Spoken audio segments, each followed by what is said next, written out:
18 মে 2025 রাহু রাশি পরিবর্তন করছে, প্রবেশ করবে কুম্ভ রাশিতে এবং এখানেতে 25 নভেম্বর 2026 সাল পর্যন্ত থাকবে। তো রাহুর পরিবর্তন কি প্রভাব নিয়ে আসতে যাচ্ছে মীন রাশির উপর, মীন রাশি কোন দিক থেকে লাভবান হবে, কোন দিক থেকে বিশেষ সাবধানে থাকতে হবে এবং এই সময়কালে কোন উপাচার করতে হবে, এই বিষয়ে আজকে বিশেষভাবে তুলে ধরব। তবে অনুষ্ঠানটি শুরু করার আগে সমস্ত দর্শক বন্ধুদের নমস্কার জানাচ্ছি এবং তার সাথে বলবো যারা নতুন দর্শক দেখছেন বা যারা দেখছেন আগে থেকে এখনও পর্যন্ত সাবস্ক্রাইব করেননি তাদের কাছে বিশেষভাবে অনুরোধ করব এই চ্যানেলটি অবশ্যই সাবস্ক্রাইব করবেন। জ্যোতিষীয় সংক্রান্ত অনেক তথ্য জানতে পারবেন। আগামী দিনে মীন রাশি সম্পর্কিত বহু ভিডিও এই চ্যানেলে আপলোড দেওয়া হবে। যারা জ্যোতিষী সংক্রান্ত বিষয়কে গুরুত্ব দেন, ভালোবাসেন, ইন্টারেস্টেড, তাদের জন্য আশা করছি খুবই ভালো হবে। তবে আমি কোনো রকম কোনো দর্শক বন্ধুকে বিভ্রান্তের মধ্যে রাখতে চাই না। এটা গোচরের উপরেই কিন্তু আলোচনা করা হচ্ছে, কারো কোনো রকম ব্যক্তিগত কুষ্টি ধরে আলোচনা নয়। আর এর ফলাফল আপনারা চন্দ্ররাশি অনুসারেই দেখবেন, তবে লগ্ন হিসাবেও দেখতে পারেন। রাহুর পরিবর্তন এই 18 তারিখে যেটা হচ্ছে, তো এই পরিবর্তন কিন্তু রাহু যে মুহূর্তে পরিবর্তন হবে সেই মুহূর্তে থাকবে হচ্ছে পূর্বা ভাদ্রপদ নক্ষত্রে। তো আজকে 3টি গ্রহকে নিয়ে বিশেষভাবে আলোচনা করব। সেটা হচ্ছে রাহুর পূর্বা ভাদ্রপদ নক্ষত্রে এবং শনির উত্তরা ভাদ্রপদ নক্ষত্র এবং দেবগুরু বৃহস্পতির মৃগশিরা নক্ষত্রে। কারণ রাহু 22 নভেম্বরে আবার নক্ষত্র পরিবর্তন করবে, তখন চলে যাবে শতবিশা নক্ষত্রে। তো নক্ষত্র নিয়েই আলোচনা করব আজকে। এই পূর্বা ভাদ্রপদ নক্ষত্রে কী ফল দিতে যাচ্ছে রাহু। রাহুর এই পরিবর্তনে দেবগুরু বৃহস্পতির দৃষ্টি থাকছে এবং দেবগুরু বৃহস্পতির সাথে নবম পঞ্চম যোগ তৈরি হচ্ছে। রাহু বৃষ রাশিতে উচ্চ হয়ে যায় এবং মিথুন রাশিকে নিজের রাশি মনে করে। মূল ত্রিকোণ রাশি মিথুন রাশি, তো নিজের এই মিথুন রাশি থেকে পঞ্চমে অবস্থান করছে আর উচ্চ রাশি থেকে চতুর্থ অবস্থান করছে, অর্থাৎ ভালো সম্পর্ক একটা তৈরি হয়েছে রাহুর এই গোচরে। বৃষ রাশির সাথে কেন্দ্রের সম্পর্ক। এবং রাহু অবস্থান করছে কুম্ভ রাশিতে। কুম্ভ রাশিতে রাহু সবসময় ভালো ফলই দেয়। তো রাহু হচ্ছে কি একটি ছায়াগ্রহ। ছায়াগ্রহের জিনিসটা হয় কি, যে রাশিতে অবস্থান করবে সেই রাশির অধিপতির স্বরূপ ধারণ করবে এবং সেই রাশির অধিপতির বল বৃদ্ধি করবে এবং যে নক্ষত্রে অবস্থান করবে সেই নক্ষত্রের অধিপতিকে প্রভাবিত করবে। এবার রাহুর সাথে যদি কোনো গ্রহ বসে যায় তাহলে সেই গ্রহকেও কিন্তু প্রভাবিত করবে। এটা কিন্তু রাহুর ধর্ম, যেহেতু ছায়াগ্রহ। তো রাহু কুম্ভ রাশিতে অবস্থান করছে, তাহলে কুম্ভ রাশিতে অবস্থান করছে তাহলে শনির বলে বৃদ্ধি করবে, শনির স্বরূপ ধারণ করবে। আবার নক্ষত্র হয়ে গেছে পূর্বা ভাদ্রপদ, তাহলে দেবগুরু বৃহস্পতিকেও প্রভাবিত করবে।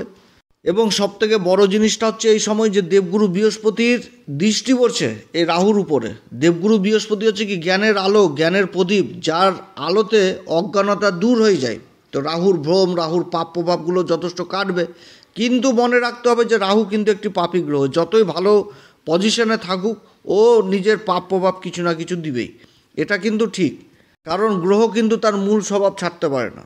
তো 3টি গ্রহকে নিয়ে আলোচনা করব, শনি, দেবগুরু বৃহস্পতি এবং রাহুকে নিয়ে, এবং কেতুকে নিয়ে পরে আলোচনা করব। কারণ কেতুকে নিয়ে আলোচনা করতে গেলে আবার কালসর্প যোগ এই জিনিসটাকেও তুলতে হবে, তো ওটা অন্য ভিডিও দিব। তো সবার প্রথমে শনিকে নিয়েই শুরু করছি। শনি হচ্ছে কি এই মীন রাশির ক্ষেত্রে একাদশ ঘর এবং দ্বাদশ ঘরের অধিপতি রাশির উপর অবস্থান করেছে। আমি এর আগের ভিডিওতে বলেছি যে মীন রাশির ক্ষেত্রে রাশির উপর যে শনি অবস্থান করছে উত্তরা ভাদ্রপদ নক্ষত্র, উত্তরা ভাদ্রপদ নক্ষত্র নিয়ে বিশেষ আলোচনা করেছিলাম যে এই নক্ষত্রের সবথেকে খুবই ভালো নক্ষত্র শনিদেবের এই নক্ষত্র। শনি নিজে অবস্থান করছে, তো শনি যখন কোনো গ্রহ নিজের নক্ষত্র অবস্থান করে তার তো বলে বৃদ্ধি করে দেয়। তো শনির কিন্তু এই অবস্থান যথেষ্ট ভালো অবস্থান, উত্তরা ভাদ্রপদ নক্ষত্র, যার অধিপতি দেবতা হচ্ছে আহিরবুধন্না, মেডিটেশনের দেবতা, ধৈর্যের দেবতা, পরোপকারিতার দেবতা। খুবই মানে যাকে শেষনাগের সাথে তুলনা করা হয়েছে, যে শেষনাগের উপর স্বয়ং শ্রীহরি বিষ্ণু শয়ন করছে, অর্থাৎ গভীর নিদ্রা, গভীর জ্ঞান, ডিপ নলেজ, এই কিন্তু এই নক্ষত্র থেকে দেখা হয়। এবার শনির নক্ষত্র, তো শনি কিন্তু এখানটাতে কী হয়, বিপরীত থেকে বিপরীত পরিস্থিতিতেও একদম সবল থাকে, ধৈর্যহীন হয় না। এবং যে নক্ষত্র অবস্থান করছে এই নক্ষত্রের মেন জিনিসই হচ্ছে ম্যাথামেটিক্স, অঙ্ক, হিসাব। জীবনে ক্ষুদ্র থেকে ক্ষুদ্র হিসাব করে এই অহির্বুদন্নার নক্ষত্র, এই উত্তরা ভাদ্রপদ। জীবনের হিসাব মানে কি, 1 টাকা যদি খরচা হয় সেটাও লিখে রাখবে, ক্যালকুলেট করে নেবে, যদি লিখার সময় না পায় ক্যালকুলেট করে নেবে। তো এইরকম নক্ষত্র হচ্ছে উত্তরা ভাদ্রপদ। পূর্বা ভাদ্রপদের মতন প্রচণ্ড সৌভাগ্যশালী এই নক্ষত্র। তো এই নক্ষত্রে শনি অবস্থান করছে রাশির উপর। এবার শনি হচ্ছে কি মীন রাশির ক্ষেত্রে লাভের ঘরের অধিপতি এবং ব্যয়ের ঘরের অধিপতি হয়ে রাশির উপর অবস্থান করছে, তাহলে রাশিকে যথেষ্ট প্রভাবিত করবে। তো এই সময়কালে হবে কি, যেরকম লাভ হবে সেরকম লসও হবে।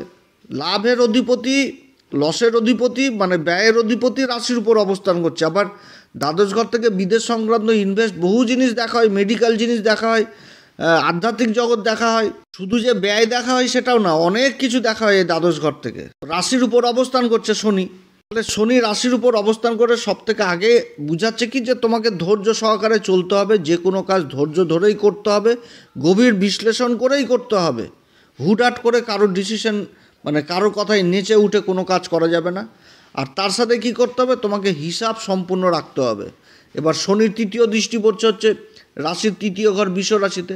তৃতীয় ঘরটা কি কাগজপত্র ডকুমেন্টেন্সির এইগুলো ঘর।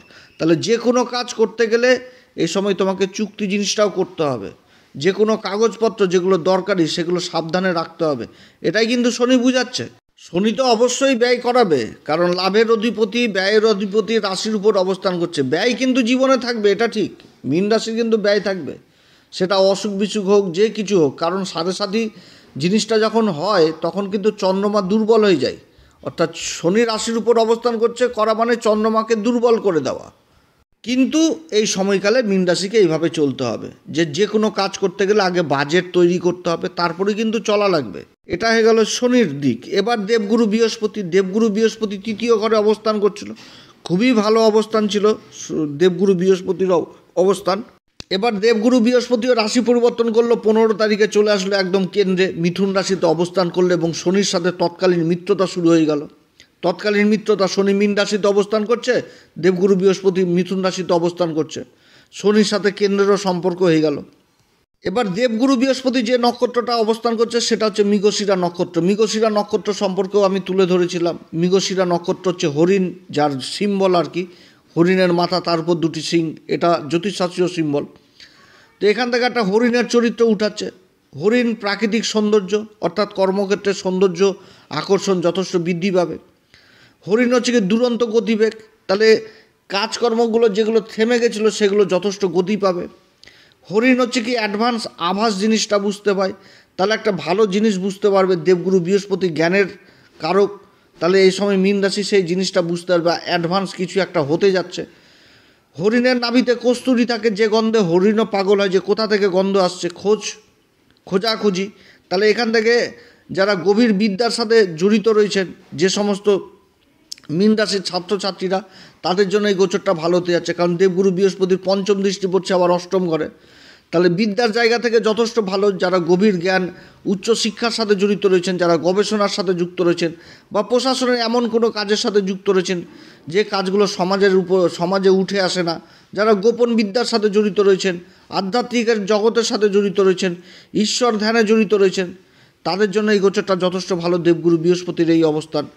এবং দেবগুরু বৃহস্পতি যে স্থানে অবস্থান করছে সেটা হয়ে গেছে আবার মোক্ষ ত্রিকোণ, এবং শনি যে স্থানে অবস্থান করছে সেটা হয়ে গেছে ধর্ম ত্রিকোণ।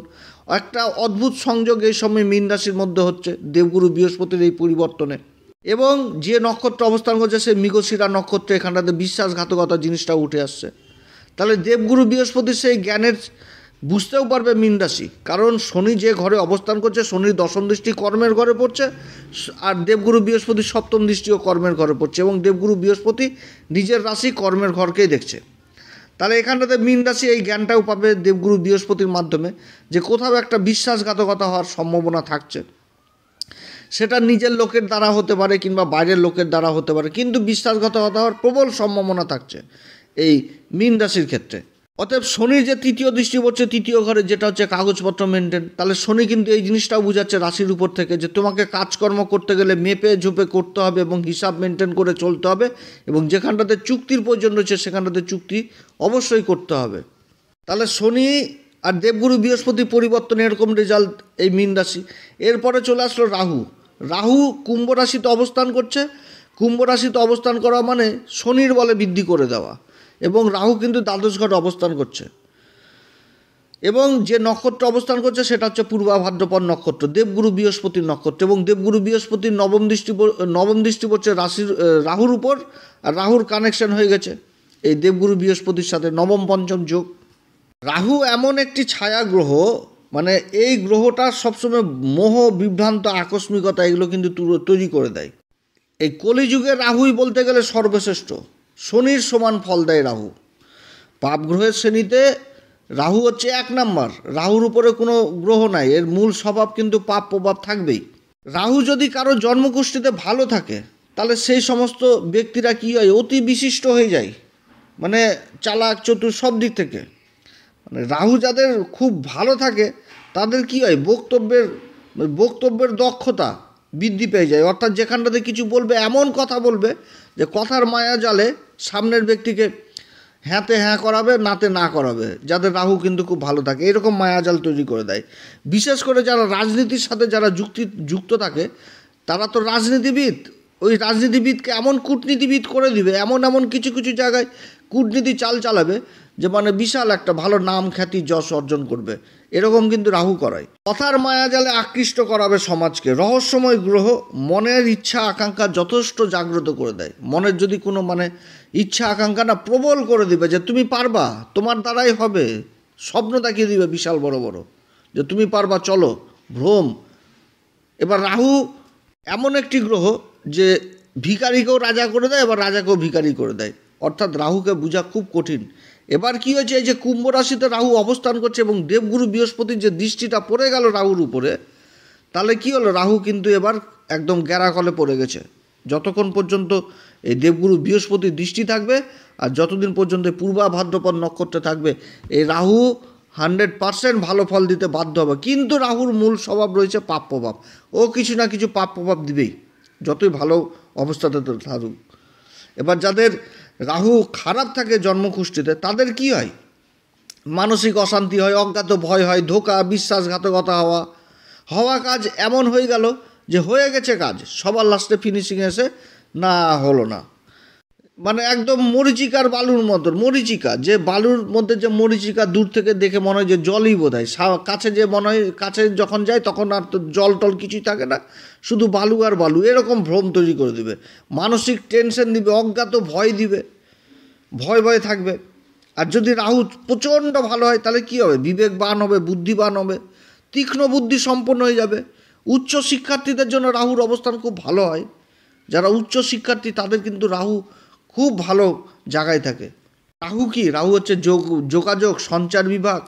আজকে বর্তমান যুগে এই যে কম্পিউটার, তারপরে এআই যত ধরনের টেকনোলজি রয়েছে, যত ধরনের প্রযুক্তি রয়েছে, সমস্ত কিছু কিন্তু রাহু। আর রাহু এমন একটি গ্রহ, এই রাহুকে দেখে সবাই মানে যত আছে সবাই কিন্তু কিছু মানে ভয় পাবেই যে রাহু কি করবে এবার। তো এই রাহুর উপর দেবগুরু বৃহস্পতির দৃষ্টি থাকছে এবং দেবগুরু বৃহস্পতির নবম পঞ্চম যোগ তৈরি হয়েছে এবং দেবগুরু বৃহস্পতির নক্ষত্র অবস্থান করছে। এবং রাহু যে রাশিতে অবস্থান করছে কুম্ভ রাশিতে, এই কুম্ভ রাশির অধিপতি হচ্ছে শনি রাশির উপর অবস্থান করছে, এবং শনি আবার থাকছে মীন রাশিতে, অর্থাৎ দেবগুরু বৃহস্পতির রাশিতেও শনি থাকছে, তাহলে কিন্তু যোগাযোগটা যথেষ্ট ভালো হতে যাচ্ছে। এবার রাহু থেকে যেহেতু বিদেশ সংক্রান্ত জিনিসটাকে বোঝানো হয়, বিদেশ জিনিসটাকে, তাহলে বিদেশ সংক্রান্ত কাজগুলো যথেষ্ট ভালো হবে। যোগাযোগ, বিদেশের যোগাযোগ এই সময়কালে মীন রাশির খুবই ভালো যোগাযোগ হতে যাচ্ছে, রাহুর কিন্তু এটাই বোঝাচ্ছে। আবার রাহু এই যে কুম্ভ রাশিতে অবস্থান করছে, দ্বাদশ ঘর, এটা হচ্ছে কি ঈশ্বরীয় কানেকশন, আধ্যাত্মিকের ঘর, সোশ্যাল কাজ যেগুলো করা হয় সেগুলোর ঘর, এই ঘর, মেডিকেলের ঘর, ব্যয়ের ঘর, ইনভেস্টের ঘর, শয্যাসুখের ঘর। আবার জেল যাত্রাও কিন্তু করায় রাহু এই দ্বাদশ ঘরে অবস্থান করে। তবে দেবগুরু বৃহস্পতি দৃষ্টি পড়ছে রাহুর উপর, তো যারা মানে কোনো কাজে হয়তো ফেসে যে হয়তো কোনোভাবে কারাদণ্ডে ভুগছেন, তাদের জন্য আবার এই গোচর যথেষ্ট ভালো হতে যাচ্ছে, যে সুষ্ঠু মীমাংসা হয়ে আবার জেল থেকে ফেরত পাবে, এরকম কিন্তু করাবে দেবগুরু বৃহস্পতির এই অবস্থান। তো যাই হোক, রাহুর এই দ্বাদশ ঘরে অবস্থান সবার প্রথম হচ্ছে যে যারা বিদেশে যাওয়ার চেষ্টা করছেন তাদের জন্য এই গোচরটা যথেষ্ট ভালো হতে যাচ্ছে। কর্মসূত্রে যারা বিদেশে যাওয়ার চেষ্টা করছেন খুবই ভালো গোচর, বিদেশ সংক্রান্ত কাজগুলো যথেষ্ট ভালো হবে মীন রাশির ক্ষেত্রে। কর্মসূত্রে প্রমোশন যদি হয় তাহলে ওই বিদেশেই প্রমোশন হবে, এবং নিজের বাড়িঘর ছেড়ে যদি দূরে যে কাজকর্ম করে এই সময় যথেষ্ট ভালো ফল পাবে এই মীন রাশি। যারা বিদেশি কোনো প্রজেক্টের আশায় বসে রয়েছেন, কোনো প্রজেক্ট পাওয়ার আশায়, তাদের জন্য আবার এই গোচর যথেষ্ট ভালো হতে যাচ্ছে। বিদেশের কাজে যথেষ্ট লাভবান এই সময় হবে, ইম্পোর্ট এক্সপোর্টের কাজগুলো যথেষ্ট ভালো হবে, এবং যে সমস্ত শিক্ষার্থী গভীর বিদ্যা নিচ্ছেন, রিসার্চ জাতীয় বিদ্যার সাথে যুক্ত রয়েছেন, বা সফটওয়্যারের কাজের সাথে যুক্ত রয়েছেন, বা কম্পিউটার সায়েন্স নিয়ে পড়াশোনা করছেন, তাদের বিদেশ যাত্রার যথেষ্ট সম্ভাবনা থাকছে, বা বিদেশে কর্ম উন্নতির যোগ থাকছে। এই সময়কালে একাধিক অ্যাম্বিশন, একাধিক স্বপ্ন দেখাবে এই মীন রাশিকে এই রাহু, যে তুমি পারবা, তোমার দ্বারা সম্ভব, এগিয়ে চলো, এরকম কিন্তু মনোভাব তৈরি করবে এই রাহু। আবার আধ্যাত্মিকতার সাথে যারা জড়িত রয়েছেন, ঈশ্বর ভক্তিতে যারা জড়িত রয়েছেন, তাদের আধ্যাত্মিক চেতনা, আত্মবিশ্লেষণ, এই সমস্ত জিনিসও ঘটাবে এই রাহু। আবার রাহুর এই গোচরে নতুন কোনো কর্মকার্যে পুঁজি ইনভেস্টও করাবে, যে কোনো একটা ব্যবসা শুরু করতে যাচ্ছি সেখানটাতে পুঁজি ইনভেস্ট এগুলোও করাবে। রাহুর এই অবস্থানে পূর্বা ভাদ্রপদ নক্ষত্রে যারা কোর্ট কেস মোকদ্দমায় ভুগছেন, তাদের জন্য এই গোচর যথেষ্ট ভালো হতে যাচ্ছে।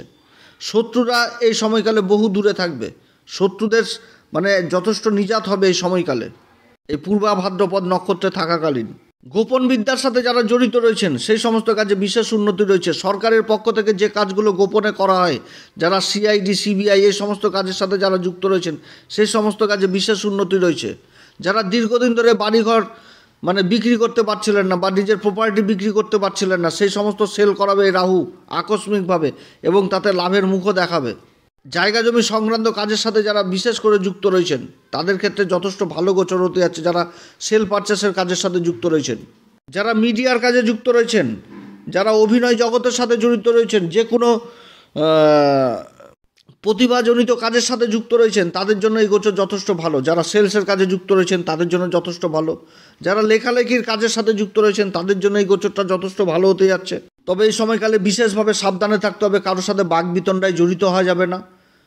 প্রশাসনের দিক থেকে যথেষ্ট দূরে সরে থাকতে হবে, যে কোনো প্রশাসনিক ঝুটঝামেলা থেকে নিজেকে এড়িয়ে চলতে হবে। বেআইনি পথ থেকে যথেষ্ট দূরে সরে থাকতে হবে। রাহু যেরকম ধোঁকা দেয়, সেরকম কিন্তু আবার ধোঁকাও খাওয়ায়, অতএব সেই জায়গা থেকে কিন্তু যথেষ্ট সাবধান, যে ধোঁকা যেরকম খাওয়াবে সেরকম ধোঁকা দেওয়া হবে, এরকম জিনিসটা তৈরি করে, এবং নিজের গোপন জিনিসটাকে গোপনেই রাখতে হবে। যাদের জন্মকুষ্ঠিতে রাহুর অবস্থান খুব খারাপ অবস্থায় রয়েছে, তারা অনলাইন ফ্রড এই সমস্ত কেসেও জড়িত হতে পারেন, এদিক থেকে যথেষ্ট সাবধান। এই সময়কালে কোন উপাচার করবে? প্রত্যেক দিন হনুমান চল্লিশা, বজরংবান, শ্রীরাম সীতার প্রণাম মন্ত্র সহকারে পাঠ করবেন। প্রতি মঙ্গলবার করে বজরংবলী দর্শন করবেন, তারপরে জটাওয়ালা নারকেল বাবার কাছে দিবেন। মা ভগবতী মার পূজা করবেন, আরাধনা করবেন। প্রতি শুক্রবার করে লাল পুষ্প অর্পণ করবেন। যে কোনো তীর্থস্থানে ভ্রমণে যাবেন, তীর্থস্থানে থাকবেন, 1-2 দিন থেকে আসবেন, যথেষ্ট ভালো ফল পাবেন। এছাড়া সমাজে যারা দুস্থ লোক, যারা রাস্তাঘাট পরিষ্কার পরিচ্ছন্ন করে, তাদের পাশে দাঁড়াবেন, তাদের ছেলেমেয়েদের পাশে দাঁড়াবেন। এবং তার সাথে বলবো, যারা দুস্থ রোগী, যারা ওষুধপত্র কিনতে পারে না, ট্রিটমেন্টের অভাবে, তাদেরকে গোপনে কিছু দান করবেন, এটাতেও যথেষ্ট ভালো ফল পাবেন।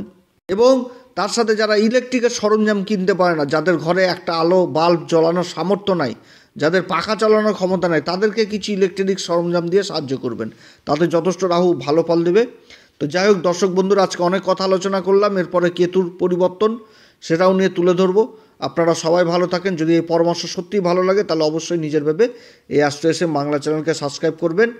এরপরে আবার আসবে একটি নতুন পর্ব নিয়ে। নমস্কার, ধন্যবাদ।